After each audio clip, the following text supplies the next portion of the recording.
የእግዚአብሔር የመጨረሻው አለኝ ያለው ድንቅ ስጦታ የእግዚአብሔርን ስጦታ ብቻ አይደለም ያህላት ውሃ ጠጭኝ የሚልሽ ምን ይያላት ነው ሰፈር ድረስ መጥቶ እዚህ የተናቀዩት ማንንም የማይቀርብሽ ማንንም የማይጠጋሽ የእግዚአብሔር የመጨረሻው ትልቁ ስጦታ ደሞ ምንም አይነት ነገር ምንም አይነት ባሪየር ሳይዘው ሰፈር ድረስ መጥቶ ውሃ ጠጭኝ የሚልሽን ብታውቂ ማን እንደመጣ ሰፈር ብታውቂ አንቺ ነበርሽ የምትለምኚው አንቺ ነበርሽ የምትለምኚው አንቺ ነበርሽ ባከምትዩ ጥያቄ አንድ ለሶስት ደገም ማርጌ ጠይቄ ላብቃኔ የእውነት ግን ገብቶናል ምን እንደተደረገልን ገብቶናል አሁን ቅድም ቤት ያበሳጨን ነገር አታይም እንጂ ያልከውን አስበውና ገና የዘፍጥረት 3:15ን ታማኝ ሆነ ቃሉን ጠብቁ አማኑኤል እግዚአብሔር ከኛ ጋር ለሁሉ መኖሪያውን በመካከላችን ደኮነ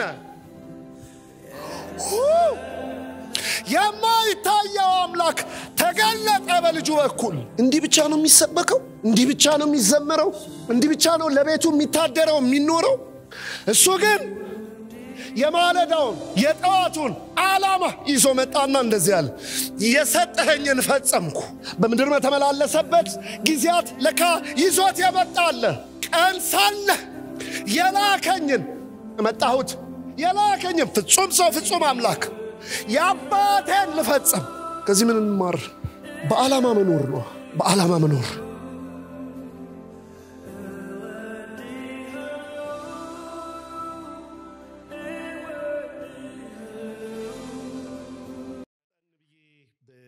ወደ የጀመርነውን ሐሳብ ነው ዛሬ ማካፈለው ቀደም ፓስተር ግልጽ በሆነ መንገድ ተናግሮታል መድገም አያስፈልገኝም የመጨረሻ ንግግር ቢሆን ምንድነው ምንለው ነው ዛሬ መጨረሻችን ማክሰኞ ቢሆን ምላሻችን ምን ይሆን የመጨረሻ አስተንፋስ ቢሆን ወይ ከመጨረሻዎቹ አንዱ ቢሆን ምን ብለን ይሆን ምን ሄደው ነው መጽሐፍ ቅዱስ ላይ የተለያዩ የተናገሩ ሰዎች አሉ ሞት እንዴት መራር ነው ብሎ ይሄደም አለ የዛሬ ስንት ወር እንደሆነ ሳስተምር ታስታውሱ ከሆነ እንደ ዛብሄልና ሰልማና ገዳያቸውን ሁሉ መርጠዋል የሰው ኃይሉ እንደ ሰውነቱ መጠን ነውና ይሄ ህፃን ልጅ አይንካና አንተ ግደለም ብለው አልፈዋል ግን ደሞ ያለፈው ሳምንት ያለፉትን 2 ሳምንታት እንዳየነው እንደ እግዚአብሔር ያለ ማንንም የለም እኔና ቤቴ ግን እግዚአብሔርን እናመልካለን እናንተ እንድታጠኑ ዝም ብዬ ዛሬ ፍንጭ ልስጣችሁ እኔ ዛሬ በዚህ ስለምቋጨው ማለት ነው ለምሳሌ እንደ ዳዊት ከመጨረሻዎቹ ንግግሮች መካከል አንዱ ልጄ ሰሙን ለመሆን ሆይ ሰው ሁን ነው በቃ የመጨረሻ ንግግሮች የመጨረሻ ባንልም ማለት ነው እና ዛሬ እንግዲህ የእምነታችን ጀማሪና ፈጻሚ ምሳሌውን ተቶሉ የሄደ የመጨረሻ በቃ እንከን የሌለው ምሳሌያችን እርሱ ነውና በመድር በተመላለሰበት ሰዓት የመጨረሻው ንግግር የተናገረውን ተንተርሰን የመጨረሻችን እንዲህ ይሁን የሚል ምኞት ሳይሆን ይህ ነው ስታንዳርዱ የሚል አቋም ይዘን ነው ምንወጣው ማለት ነው የጌታ ስም ብሩክ ይሁን የዮሐንስ ወንጌል ምዕራፍ 17 መቼም የእምነታችን ጀማሪና ፈጻሚ ብዬ ስናገር ማን እንደሆነ ግልጽ ነው ብዬ ነው ኢየሱስ ክርስቶስ ነውና ዮሐንስ ወንጌል ምዕራፍ 17 ከቁጥር 1 አንስቶ የተወሰኑ ቁጥሮች አነብና እንደገና ደግሞ ዮሐንስ ወንጌል ምዕራፍ 19 ከቁጥር 28 እስከ 30 አነባለሁ ኢየሱስ ይህን ከተናገረ በኋላ ወደ ሰማይ ቀና ብሎ እንዲህ ሲል ጸለየ አባት ሆይ ጊዜው ደርሷል ልጅህ ያከብር ዘንድ ልጅህን አክብረው ከአንተ ለተቀበላቸው ሁሉ የዘላለምን ሕይወት እንዲሰጥ በሰው ሁሉ ላይ ስልጣንን ሰጥተዋልና አንተ ብቻ እውነተኛ አምላክ የሆንከውንና የላከውን ኢየሱስ ክርስቶስን ያውቁ ዘንድ ይህች የዘላለም ሕይወት ናት እኔ ቁጥር 4 ላይ ነው ትኩረቴ የሰጠኸኝን ሥራ በመፈጸም በምድር አከበርኩ እንግዲህ አባት ሆይ ዓለም ሳይፈጠር ከአንተ ጋር በነበረኝ ክብር በአንተ ዘንድ አክብረኝ ቁጥር 4 እዚህ ላይ ነው የምንቆመው የሰጠኸኝን ሥራ በመፈጸም በምድር አከበርኩ እንደገና ደግሞ ዮሐንስ ወንጌል ምዕራፍ 19 ቁጥር 28 እስከ 30 ከዚያም ኢየሱስ ሁሉ ነገር እንደተፈጸመ አውቆ የመጽሐፍ ቃል እንዲፈጸም ተጠማሁ አለ በዚያም የሆመጠጠ ወይን የሞላበት ዕቃ ተቀምጦ ነበር እነርሱም ሰፍነግ በወይን ጠጅ ነክረው በሂሶጵ ዘንግ ወደ አፉ አቀረቡለት ኢየሱስም ሆምጣጤውን ከተቀበለ በኋላ ተፈጸመ አለ ራሱን አዘንብሎ መንፈሱን አሳልፎ ሰጠ ይላል። አዲሱ መደበኛ ትርጉም ነው ያነበብኩት ያለው ነፍሱን ሰጠ የሚለው ማለት ነው። የጌታ ስም ብሩክ ይሁን። እንግዲህ ያለፉትን 2 ሳምንታት አብረን ከመጣን የትምህርቱንም አመጣጥ በውስጥ ያለውንም መንፈስ እየተረዳችሁት ይመስለኛልና እዚህ ላይ የምናየው የመጨረሻ ንግግር ምንድነው ነው?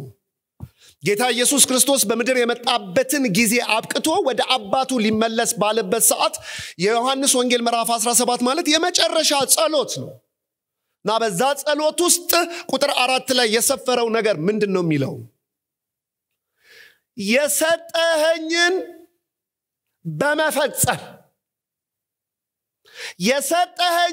በመፈጸም በምድር አከበርኩህ። አሁን በአንተ ዘንድ እያለ ይቀጥላል። የዚህ ደግሞ በደንብ የሚያብራራ ነው የሚሆንልኝ ለኔ። ዮሐንስ ወንጌል ምዕራፍ 19 ደግሞ በመስቀል ላይ ነው የመጨረሻዎቹ ነው። ያን ሁሉ ስቃይ ካለፈ በኋላ ተጠማሁ ካለ በኋላ መጨረሻ ላይ የተናገረው ምንድነው? ተፈጸመ ነው። ምንድነው የተፈጸመው? ምንድነው ጌታ ኢየሱስ ክርስቶስ አባቱ ልኮት በምድር ላይ ፈጽሞት ያከናወነው እና የጨረሰው ይሄው ያለው ምንድነው የሚለውን በኋላ ትንሽ ነገር እንነካካለን።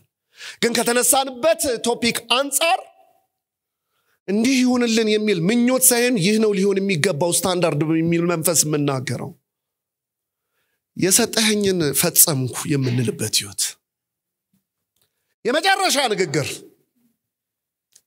በምድር ያለንን ቆይታችንን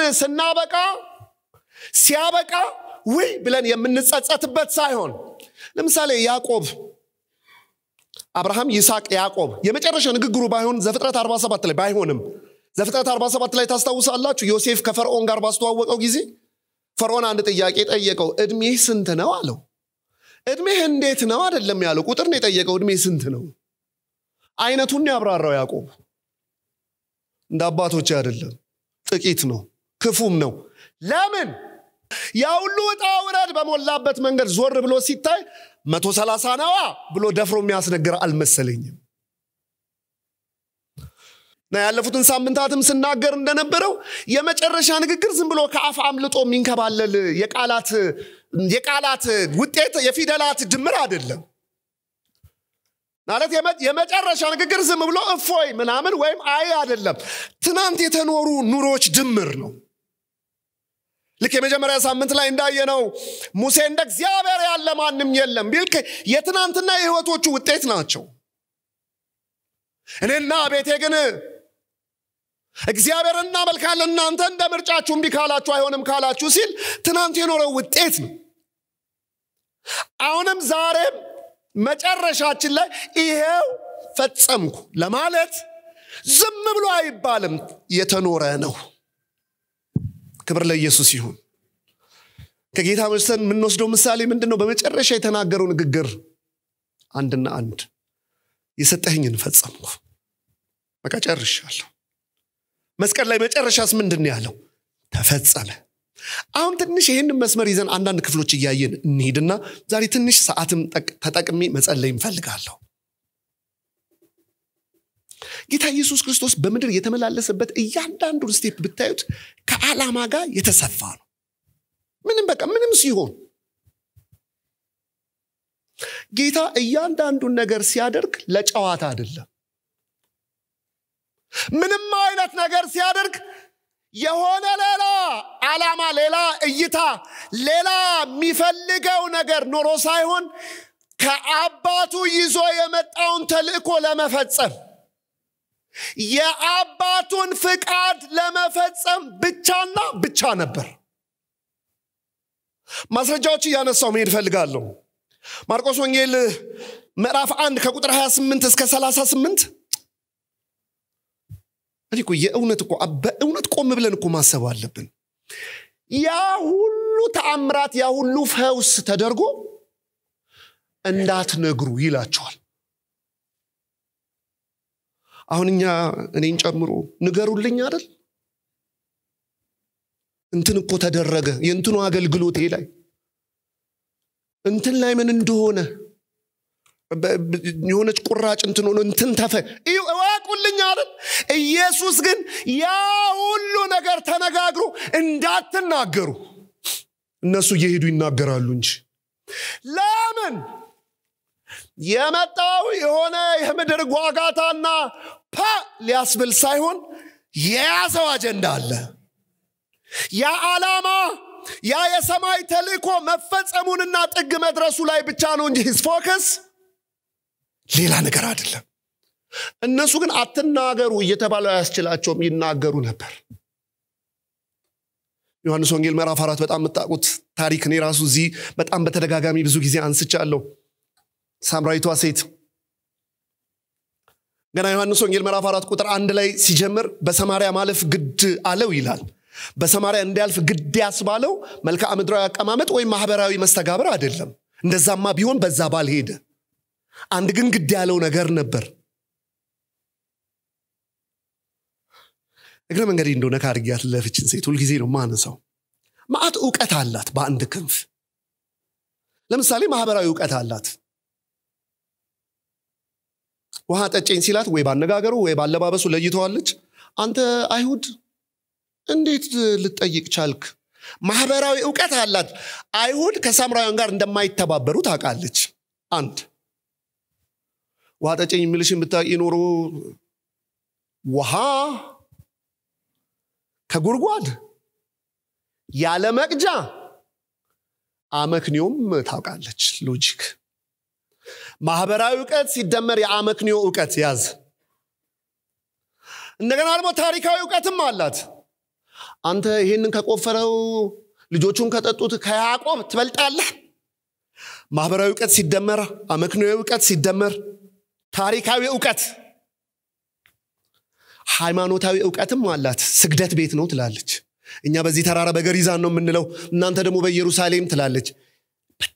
በጣም የሚገርመው ይሄ ሁሉ ዕውቀት በዚህ ክንፍ፣ በዚህ በኩል ግን ዜሮ እርካታ። ዛሬ ትውልድን ሳይው እንደዛ ነው የሚመስለኝ። ብዙ ነገር አለ፣ ትንሽ ጠጋ ብለህ ስትነካው አለ ብዙ ባዶ።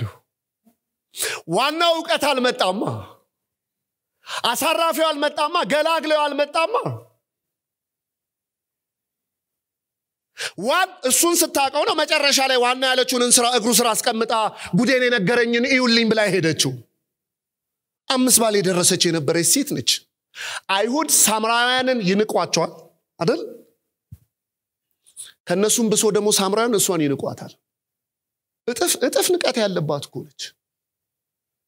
አይሁድ ራሱ እንደ ማህበረሰብ ሳምራውያንን ይንቃሉ። ከሳምራውያን መካከል ደግሞ እሷን ይንቋታል።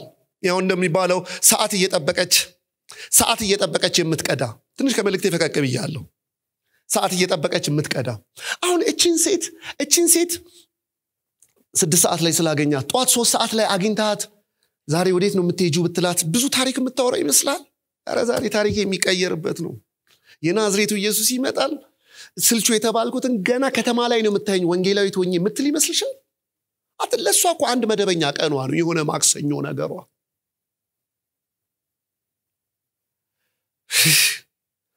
እሷ እንደ መደበኛዋ ስትመጣ ለካ ከመደበኛው ውጪ ቁጭ ብሎ ግድ ብሎት የሚጠብቃል። ታሪኳን ለአንዴና ለመጨረሻ ጊዜ እንደዚህ ሊያገላብጠው። እኔ ዛሬ እንደዚህ እመኛለሁ ለአንዳንዱ ሰው እንደዚህ አይነት የተርኒንግ ፖይንት ቀን ቢሆን፣ እንደ መደበኛ ለመጣ ሰው ከመደበኛ ውጪ ይሁን አይነት መገለጥ እንደገና ቢዳስሰው። ግድ ብሎት ቁጭ ብሎ ይጠብቃል እግዚአብሔር ወልድ ሙሉ ምድሩን ይዞ። ዋላ ምግብ ግዙ ብሎ ልኳቸው ነበርና ሲመለሱ ወደ መልእክት መጥቻለሁ ብላ አሉት። በጣም ነው ልቤን የሚነካኝ። በላው አለ እና እነሱ ቀጥታ ነው የወሰዱት። ወይ ሰው አምጥቶለት ነው አሉ። አስረዳችሁ የኔ መብል እኮ የአባቴን ፍቃድ ማድረግ ነው። ጌታ ኢየሱስ ሲመላለስ እንዲሁ በዋዛ አይደለም። ሲፈውስ፣ ሰው ሲያወራ፣ 38 ዓመት ሙሉ ሽባ የነበረው ሰውዬ ጋር ሲሄድ ሲያስተምር ዘኪዮስ ቤት ሲገባ የተጠቁት ጋር ሲሄድ በምኩራብ ሲናገር የሆነ ነገር ሲሆን እያንዳንዱ ነገር ለካ በምንድነው በዓላማ ለካ ጌታ ኢየሱስ የሚለው ምግብ እንዳገኘ ሰው ፍጹም አምላክ የሆነ የመጣ ምግብ እንዳገኘ ሰው ውሃ እንደጠጣ ሰው እንደረካ ሰው የሚለው ያባቱ ፍቃድ ሲፈጽም ኢየሱስ እንዴት ነው የተመላለሰው ያባቱን ፍቃድ እየፈጸመ በዓላማ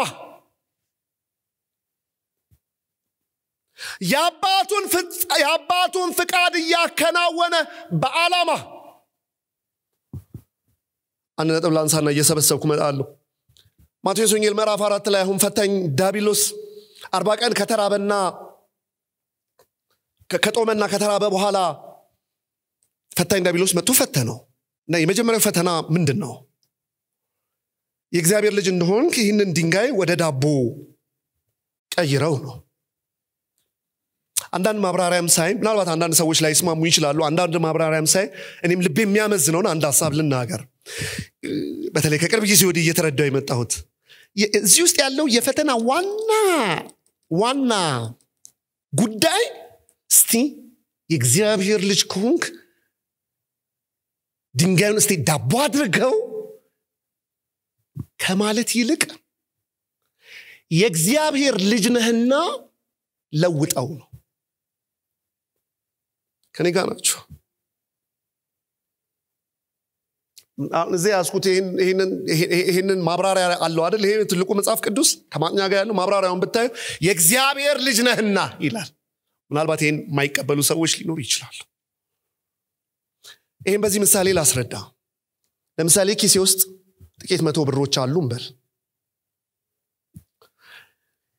እስቲ ካለህ አሳየኝ ብትል ፈተና ነው አላህ ምን ልበል የውጪ አገር ገንዘብ ዝም ብሎ የሆነ አገር ገንዘብ ግን እስቲ አውጣው ብትለኝ ፈተና ነው እንዴ ለኔ ከየት አውጣዋለሁ ሲኖርህ ግን ፈተና ነው ይሄው እንድትል አሁን ጌታ ኢየሱስ ክርስቶስ ጋር ፈተናው እስቲ ከሆንክ አሳየኝ በሚለው ሳይሆን የመጣበትን ዓላማ አስትቶ ለራሱ ክብር እንዲያመጣ ግልጽ ነው የምናገረው ነገር የእግዚአብሔር ልጅ ነህ so do it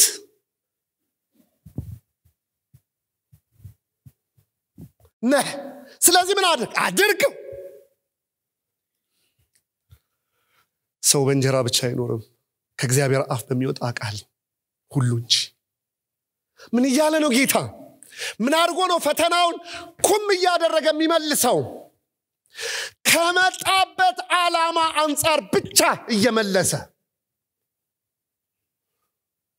ድንጋዩን ወደ ዳቦ መቀየር የመቻልና ያለመቻል አይደለም ኢሹ አሁን የመጣውበት ዓላማ አለ አዎ ፍጹም አምላክ ግን ደግሞ ምን ፍጹም ሰው የአባቴን ፍቃድ የሥላሴን ምክር አብ ወልድ መንፈስ ቅዱስ ልፈጽም ነው የመጣሁት በዓላማ ነው የተመላለሰው ዛሬ ማለዳም እያነበብኩ ነበር ዮሐንስ ወንጌል ምዕራፍ 3 ላይ ከኒቆዲሞስ ጋር በነበረው ወደ አንድ ነጥብ መሮጥ ስላለብኝ ነው በጣም እየፈጠንኩ የሚሄደው የዮሐንስ ወንጌል ምዕራፍ 3 ላይ ከኒቆዲሞስ ጋር በነበራቸው ኮንቨርሴሽን መካከል ኒቆዲሞስ መጣና በጣም ደስ የሚያሰኝ ነገር ተናገረው አንተ እግዚአብሔር አብሮት ያልሆነ ሰው በጭራሽ ይሄን ሁሉ ሊያደርግ አይችልም አንተ ከእግዚአብሔር የመጣህ እንደሆነ እርግጠኛ ነኝ አለ ምንድነው ጌታ ኢየሱስ መመለስ ያለበት ምን ኒቆዲሞስ አልቀበል አሉ ባክ ንገራቸው እስቲ አንተና ያሳጣኝ እንደዚህ አይነት ቀጥታ ራሱ አልመለሰለትም ለምን ሰው ዳግመኛ ካልተወለደ በቀር የእግዚአብሔርን መንግስት ወደ አጀንዳው ነው ወደ ዓላማው ነው ከመጣበት ሁኔታ አንፃር ነው ሊያነግሱ ሲሞክሩ በርግጥ ምን አሁን እዚህ ምን አድርገው ያነግሱታል ትቶት የመጣውስ ግን ዘወርም ብሎ ማያየው ከዓላማ አንፃር ነው። የፈጠንኩባችሁ እንደሆነ ብረዳም ግን የተከተላችሁ እንደሆነ ተስፋ አደርጋለሁ። ዮሐንስ ወንጌል ምዕራፍ 12 ቁጥር 21 በጣም በአብዛኛው ጊዜ የምናነሳው ክፍል ነው። የግሪክ ሰዎች በፊልጶስ በኩል መጥተው ኢየሱስን ልናይ እንወዳለን አሉ። ቀጥታ እኮ ጥያቄ ነው። ምንድነው ኤክስፔክት የምታደርገው መልስ? ኢየሱስን ልናይ እንወዳለን። አንደኛ እምቢ፣ ሁለተኛ መጣው፣ ምናልባት ሶስተኛው ከእንትን ካለ በዚህ ጊዜ በዚህ ርቀት በዚህ ኢየሱስን ልናይ እንወዳለን እያሉ እየጠየቁ ኢየሱስ የሰናፍጭ ቅንጣት ካልሞተሽ በቀር ይላል። ምን ያገናኘዋል? አይ ዘሪን ልዘራ ወጣ አይነት ሳይሆን አሁን እኮ እኔ ነው የሚሉት እኮ የሰናፍጭ ቅንጣት ካልሞተሽ በቀር ምን እያላቸው ነው? ከዓላማ አንፃር ነው የሚመልስላቸው። ምን እያላቸው ነው? ምናልባት የግሪክ ሰዎች ዝና ሰምተው መጥተው ይሆናል። ጥበብ ስለሚወዱ ብለው መጥተው ሊሆን ይችላል። ካያችሁኝ አይቀር ሰሞኑን ታገሱኝ ነው። ካላፈራችሁ ራቆቴን ተንጠልጥዬ መስቀል ላይ ታዩኛላችሁ ነው። የመጣሁት ለዚህ ነው። ካያችሁ ሳይቀር የሚያድን ማዳን አለ ነው። አየህ እንደ ጌታው በመጨረሻ ንግግር ላይ የሰጠኸኝን ፈጽሜ ለማለት እንደፈለጉ ባርቆ አይቻልም። እንዳሻ ተኑሮ እንዳሻ ተመላልሶ እንዳሻ ተገብቶ ተወጥቶ አይሆንም። እያንዳንዱ ቀን በዓላማ፣ እያንዳንዱ ቀን በእግዚአብሔር ፍቃድ፣ እያንዳንዱ ቀን ከእግዚአብሔር አጀንዳ ጋር ያኔ የጌታ ራሱ የተጠበቀ አውድ እንዳለ ሆኖ እኛ ግን ምሳሌውን ትቶልን ስለሄደ ከኛ አንፃር ነው ለመተርጎም እየሞከርኩ ያለሁት። እነዚህ ሲደመሩ ነው መጨረሻ ላይ ኮራ ብለህ የሰጠኸኝን የምትለው። ጌታም ግን የሰጠውን ፈጽሞ መጥቶ ነው። ክብር ለኢየሱስ ይሁን። አሁን ፈጠንኩ መፈጥነው ወደ አንድ ቦታ ለመምጣት ነው የሚለውን ደረስኩ። ምንድነው ይሄ ይዞት የመጣው ዓላማ? ቡይ ስብስብ ሲል የሰጠኸኝን ፈጽሜ ያለው በኋላ ላይ ራሱ ዮሐንስ ወንጌል ምዕራፍ 12 ቁጥር 27 የማቴዎስ ወንጌል ምዕራፍ 26 ላይ ቀራንዮን እያየ ጎልጎልታን እያየ የራስ ቅልን እያየ የሚመጣውን ያንን ስቃይ እያየ ይህ ጽዋ ትለፍ ብሎ የለም ያንተ ፍቃድ ይሁን። እንዲያውም ዮሐንስ ወንጌል 12:27 ላይ ለዚህ ሰዓት ወደዚህ መጣሁ። ምን እያለው በሌላ ቋንቋ ለዚህ የመከራ ሰዓት ነው የመጣሁት። እንዲህ እያለ ነው ጽዋውን የጠጣው። በዚህ የተፈጸመው ምንድነው? ይሄ ዓላማ በጣም አጭር ደቂቃ በጣም አጭር ደቂቃ ለመናገር ልሞክር። እግዚአብሔር አምላክ የሰውን ልጅ በመልክና በአምሳሉ ሰራውና ኤደን ገነት አኖረው። የተፈቀደለት አለ የሚበላው ማዕት፣ የተከለከለው እንዳለ እንዳትበላ አለው። የሰው ልጅ በላ፣ ወደቀ። መጽሐፍ ቅዱሳችንን ስናጠና አሁን ገና በማለዳ ምንድነው የሆነው? የዓላማው ይሄ ዓላማው የተፈጸመው። ክብር ለኢየሱስ። የሰው ልጅ ምን ሆነ? ወደቀ። ውድቀት ካለ ምን አለ? ቅጣት አለ። ቅጣቱ ምንድነው? ረገማቸው። ረግሙ ግን ዝም ብሎ አልሄደም። ምን ሰጥቷል? ተስፋ። ተስፋው የቱ ጋር ነው ያለው? እባቡን ሲረግም ዘፍጥረት ምዕራፍ 3 ቁጥር 15 ላይ ባንተና በሴቲቱ ዘር። ክብር ለኢየሱስ። ወጣቶችን በማስረዳበት ምሳሌ ነው የምናገረው። ቼዝ የሚችል ሰው ካለ ያርመኛል። ስሳሳት እዚህ ጋር ተሳስተሃል ብሎ ሊያቆመኝ ይችላል።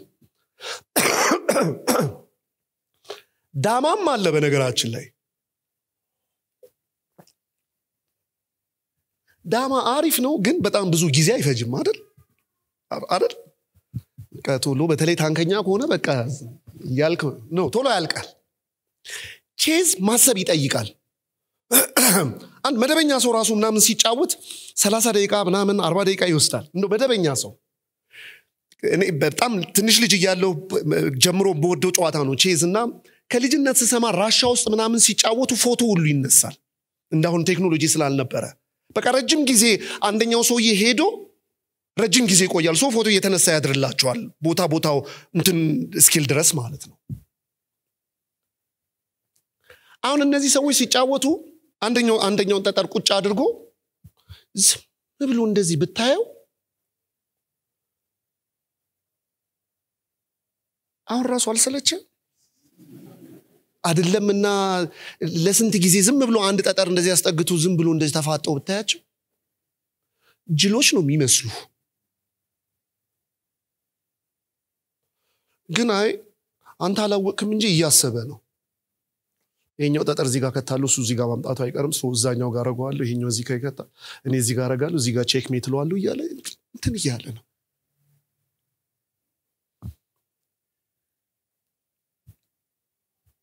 እኔ አሁን አንድ ነገር ለማስረዳት እንጂ እግዚአብሔርና ሰይጣን ቁጭ ብሎ የመጫወት አቅምም የላቸውም በምን ጉልበታቸው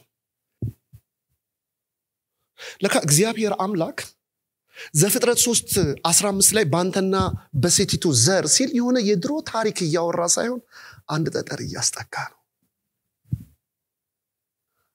በኖህ ጊዜ ሰው ሰከረ አበዛው ኃጢያቱ ጣራ ደረሰ ውድቀት ነው ውድቀት ካለ ምን አለ ቅጣቱ ምንድነው የጥፋት ውሃ ተስፋው ምንድነው የኖህ መትረፍ በአራራት መርከብ ላይ መቀመጥ የቃል ኪዳን ምልክት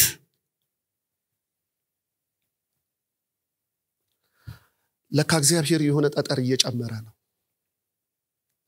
የሆነ አንድ ታሪክ ብቻ ለትምርታችን ተጽፏል አዎ ዛሬ ምን ሰብከዋለን አዎ አዛምደን ለኛ ምን ወስደው ነገር አለ አዎ በዛ ውስጥ እግዚአብሔር ሬማ አድርጎ መልእክት ሊሰጠን ይችላል አዎ ግን እዛ ላይ ብቻ ውሃው ወሰደውም ላይ ብቻ ከቀረ ችግር ነው ለካ አንድ ጠጠር እያስጠጋ ነው ዘፍጥረት 11 በባቢሎን ሰዎች ስማቸውን ለማስጠራት ፈለጉ ትልቅ ግንብ ካልሰራን አሉ ምንድነው ትዕቢት ውድቀቱ ቅጣቱ ምንድነው የቋንቋ መደበላለቅ ተስፋው ምንድነው የአብርሃም መጠራት አሁን እግዚአብሔር አንድ አደገኛ ትልቅ ጠጠር አስጠጋ የአብርሃም አምላክ ሲባል ምን ይታይሻል ይኔት ልጅ አልነበረውም ኡር ከለዳውያን ላይ ጠራው አበዛሃለሁ አለው ከዛ ኢሳቅ የሚባል ሊሰጠው እልልልል አሜን ብቻ ቅድም እንዳልኩት ትምርት እንማራለን ዛሬም ለኛ ተስፋ እንደዛማ ቢሆን እኮ የሰጠው ልጅ ራሱ መልሰ ስጠኝ አለው የኢሳቅ አምላክ ሲባል ምንድነው ትዝ የሚልቡይ በጌራራ ላይ በደረቅ ምድር ባረከው 100 እጥፍ አፈራ አዎ ነው እኮ ግን ይሄ ብቻ ነው ወይ ነው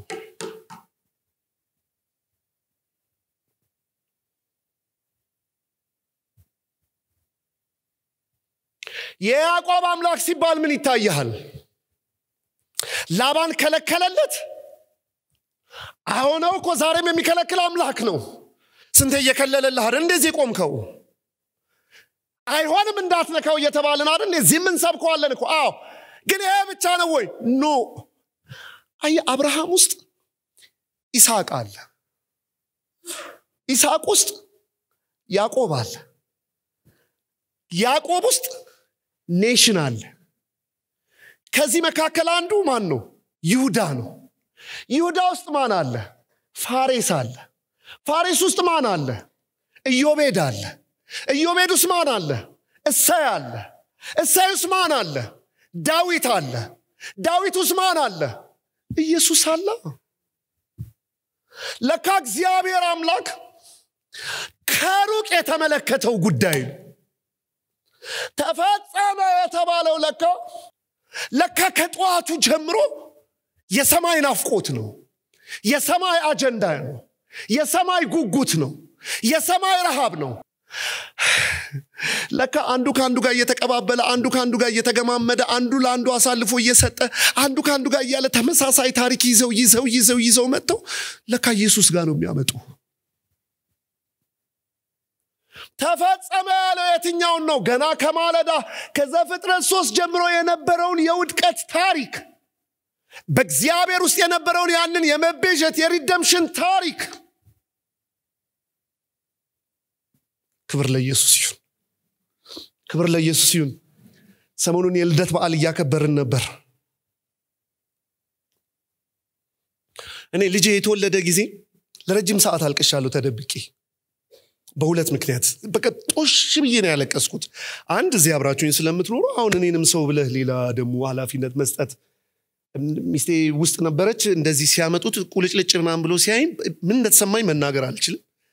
ለኔም አመንከኝ ደግሞ ጉድ ብዬ በጣም ረጅም ሰዓት አለቀስኩ። የዛ ቀን ብቻ ሳይሆን ከዛ በኋላም ያሉ ቀናቶችም እናንተን ስለማያሰናክላችሁ ነው የምናገርበት መንገድ ስለምትረዱኝ። ከዛም በኋላ ደምንባ ደግሞ ያስለቀሰኝ ለቀናት ልጄን እያየሁ ነው። ምን እያልኩ መሰለ? እንደዚህ ነው የሆንከው ማለት ነው ኢየሱስ።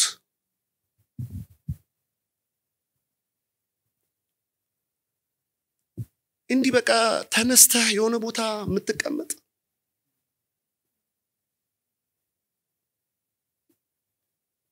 አጽናፈ ዓለማቱን የሰራህ የሌለውን እንዳለ አድርገህ የምትጠራ አንተ የአብርሃም አምላክ እንደዚህ ነው ጡት የጠባው?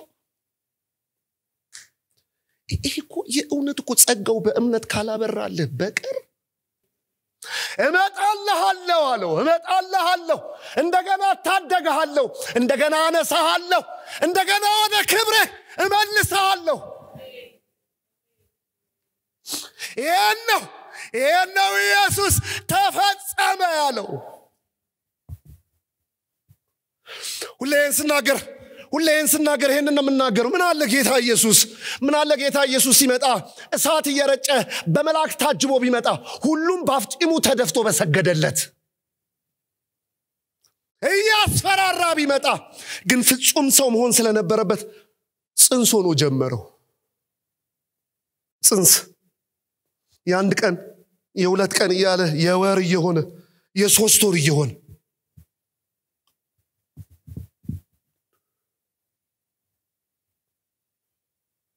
ደግሞ ዛሬ መጠየቅ አለብን ትንሽ ይሄንን እድል ካገኘው አይቀር።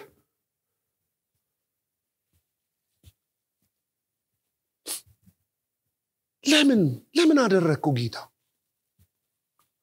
ምን ስለማደርግልህ ነው? መልሰህ እድል ስትሰጠኝ ራሱ ደግሜ ያጠፋው ማሳዝንህ ለኔ?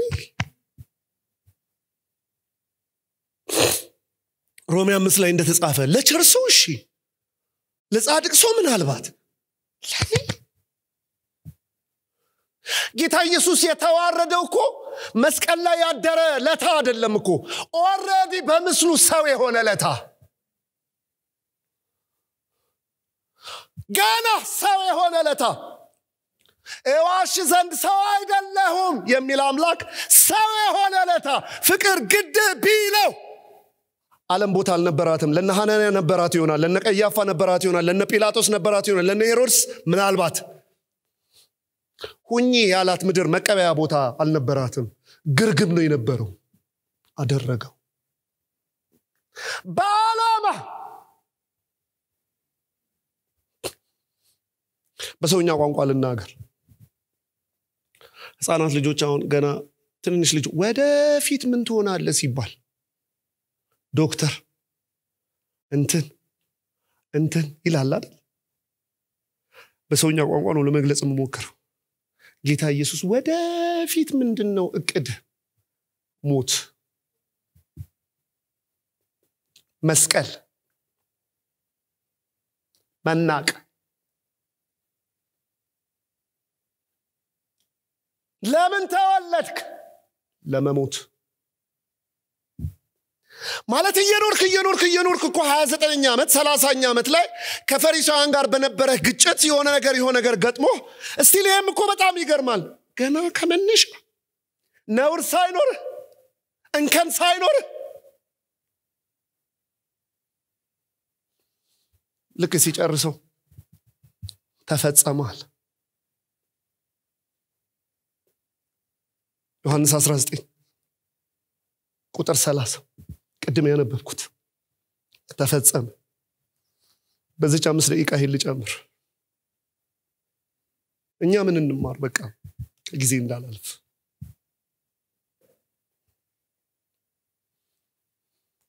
እዚህ ጋር አስረግጬ እንድናገር በጣም ውስጤን እንትን ይለኛል። በጣም በአክብሮት ነው የምንጠይቀው። ግን የእውነት ግን ገብቶናል? እሺ ከገባንስ እንደዚህ ነው በቃ የሚኖረው?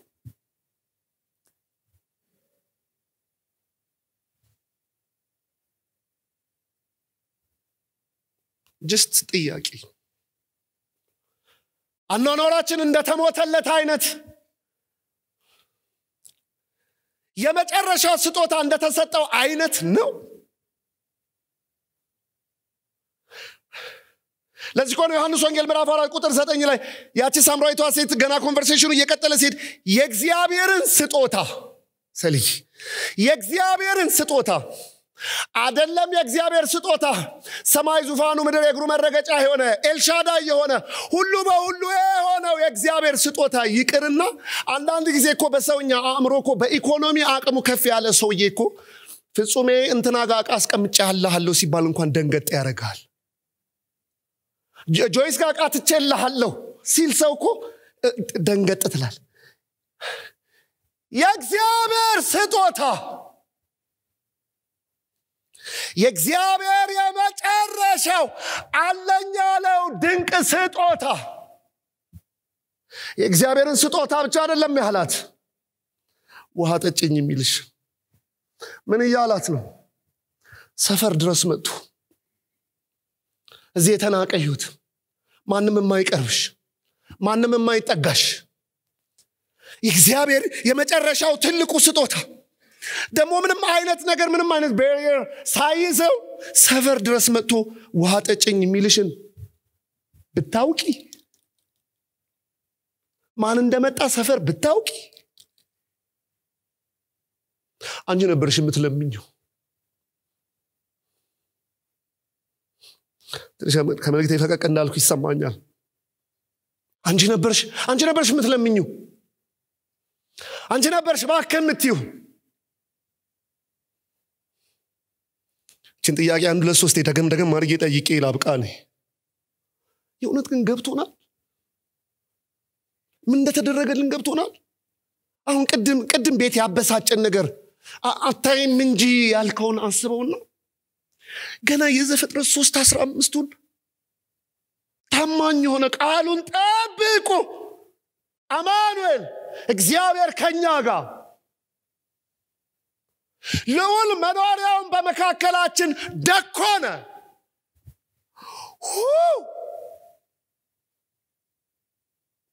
የማይታየው አምላክ ተገለጠ በልጁ በኩል።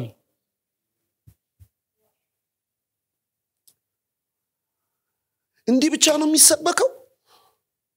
እንዲህ ብቻ ነው የሚዘመረው? እንዲህ ብቻ ነው ለቤቱ የሚታደረው የሚኖረው? እሱ ግን የማለዳውን የጠዋቱን ዓላማ ይዞ መጣና እንደዚህ አለ፣ የሰጠኸኝን ፈጸምኩ። በምድር በተመላለሰበት ጊዜያት ለካ ይዞት የመጣለ ቅድም ዮሐንስ ወንጌል 9:4 ላይ እንደተናገርኩ ቀን ሳለ የላከኝን መጣሁት የላከኝን ፍጹም ሰው ፍጹም አምላክ ያባቴን ልፈጽም ጭራሽ ደግሞ የመጨረሻው ጥግ የሆነውን 1930 ላይ ደግሞ ተፈጸመ።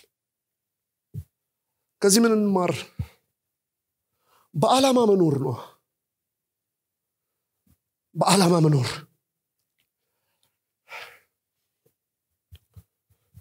ትንሽ ደፍሬያችሁ እንደሆነ አላውቅም፣ ግን አይደክምም? ዝም ብሎ መንከራተት ዝም ብሎ መኖር አይደክም? እየበሉ እየጠጡ ከዛ እንትን ጌታን አይሰለች?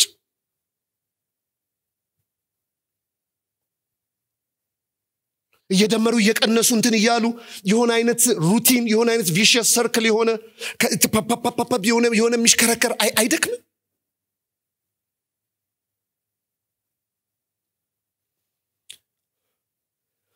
ደሞ በቤቱ ተመጥቶ ዳግም ልደት ተገኝቶ እንዳልተሞተለት ሰው በውስጡ አንዳች የእግዚአብሔር ስጦታ ወይም ሊፈጽመው የተገባ አንዳች ዓላማ እንደሌለው ሰው ዝም ብሎ መንከራተት አይጭንቅ? ጌታኮ ፈጸምኩት አይደለም ያለው ዮሐንስ ወንጌል 17:4 የሰጠኸኝን ምንድነው የሰጠህ ብራዘር? ምንድነው አንተ ውስጥ የተቀመጠው? ምንድነው ዓለም አንቺ ጋር ያለው? ምንድነው እናንተ ውስጥ ያለው ቤተሰቦቼ? 5 ደቂቃ ብቻ። ምንድነው እግዚአብሔር ያኖረው ዓላማ ምንድነው? ልክ ስታጠናቅቁ ስትሄዱ ፈገግ ብላችሁ እንድትሄዱ እንዲሄድ እኔንም ጨምሮ ይሄን አይደለ የሰጠኸኝ የምንለው የሰው ስንሰራ እንዳናልፍ አንዳንዴ እኮ የሚታረምልህ ከ20 የሆነ ኤግዛም የሚታረምልህ እኮ የተሰጠን ስትሰራ 8 ከ20 ራሱ የምታመጣው የተሰጠህን ሲሆን ነው። ያልተሰጠህን እኮ ስትሰራ ተጨምድዶ ነው የሚሰጠህ። የሚታረም እኮ የተሰጠህን ነው። ምንድነው ነገ በጌታ ፊት ይሄው የሰጠኸኝ የምትለው? ይሄው as a Christian አጠቃላይ የተሰጠናል። አዎ individuals ከዛ ከዋናው ተቆርሶ ባንተ ውስጥ ምንድነው? አመት ያለፈ ነው 2017 ገባ። እየሄደ ነው ጊዜ እየቆጠረ ነው።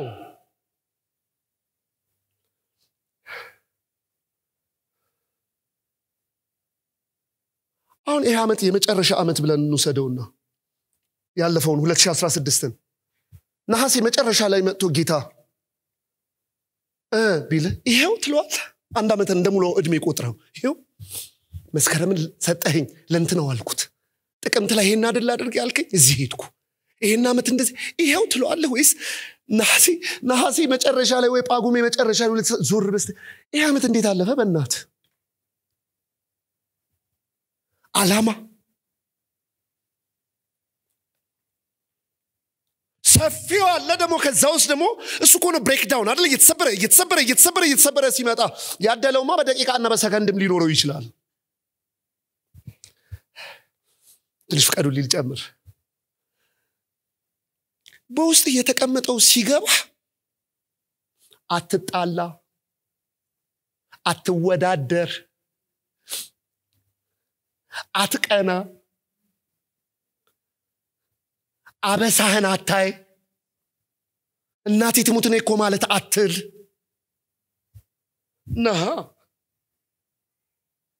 ነሃ ውስጥ በተቀመጠው እግዚአብሔር እሱም የሚያርምልህ እሱን ስለሆነ የሰጠኸኝን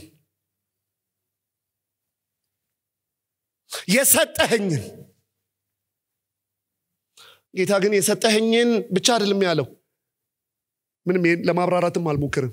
ፈጽሜ የሰጠህን ማወቅ አንድ ነገር ነው። ለሱ ደግሞ መፈጸም ተግባራዊ እንቅስቃሴ ተገቢ ነው። ጊዜውን የጠበቀ በጥንቃቄ የተሞላ አክሽን